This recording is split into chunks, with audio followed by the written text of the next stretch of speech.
공수처는 이제 이대로 물러설 수 없다는 입장이고 경찰도 이제 명예를 다시 회복해야 되는 상황입니다. 이제 한남동 대통령 관저는 어떤 상황인지 살펴보게 되면 지난번에도 이제 집행을 막기 위해서 노력을 했는데 이번엔 요새처럼 변하고 있습니다. 관저 앞에 있던 차량들도 계속해서 강화되고 있고요. 그리고 철조망까지 채워졌습니다. 그래서 이제 경찰이 체포영장 집행을 위해서 작전을 해야 되게 되는데 특수 차량도 동원한다고 그러고요. 헬기도 얘기 나오는 거 보면 이번엔 만반의 준비를 다 하는 것 같습니다. 그렇죠. 아무래도 경찰이 사실은 공수처는 그런 능력이나 아니면 장비가 없어요. 그러니까 사실은 공수처는 검사들만 있지만 검사들이 최종적으로 윤석열 대통령을 체포하는 과정에서 영장을 보여주고 집행 과정은 할 수 있어요. 그러니까 체포를 집행하는 과정은. 다만 그 과정에서 지금 경호처가 맡고 있고 지금 여러 가지 방법들을 통해서 들어오는 것마저도 허용을 안 하려고 하고 있기 때문에 그건 경찰의 도움을 받아야 되는 거예요. 필수적으로.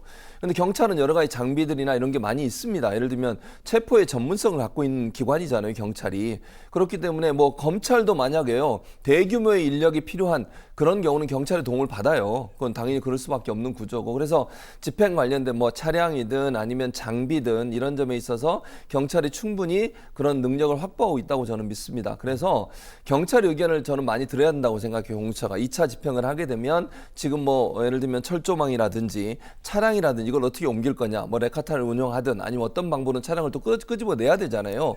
그리고 또 철조망도 절단을 하든 아니면 그걸 넘어갈 수 있도록 차량들이 다른 장비를 이용해서 그걸 넘어갈 수 있는 방법들도 있다고 해요. 예. 이런 부분들을 철저히 준비하고 들어가야 돼요. 또 하나는 이게 길이 공관촌이기 때문에 들어가는 루트가 여러 군데가 있습니다. 그런 부분들은 어느 루트를 어떻게 활용해서 갈 거냐 하는 부분도 작전을 잘 세워야 돼요.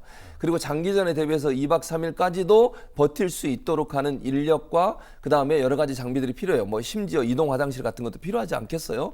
이런 것들이 경찰이 전문성을 갖고 있으니 공수처는 경찰과의 논의 과정에서 경찰 의견을 충분히 저는 받아들여야 한다고 생각해요.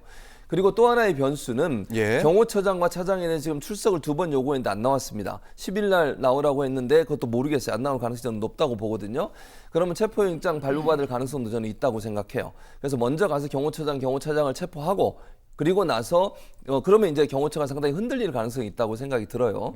그리고 나서 대통령을 체포하는 과정으로 갈 가능성도 있고 아니면 만약에 계속 저렇게 저항을 하면 합법적인 법 집행을 지금 방해하는 행동이니까 저거는 불법이거든요. 그리고 공무집행 방해고 특수 공무집행 방해예요. 그럼 현행범 체포가 가능하기 때문에 인력을 충분히 데려가면 4명 1조가 돼서 한 명씩 뜯어내는 형태로 한 명씩 옮겨서 방해하는 것을 저지할 수 있는 그런 전략이 필요하지 않을까 하는 생각이 듭니다.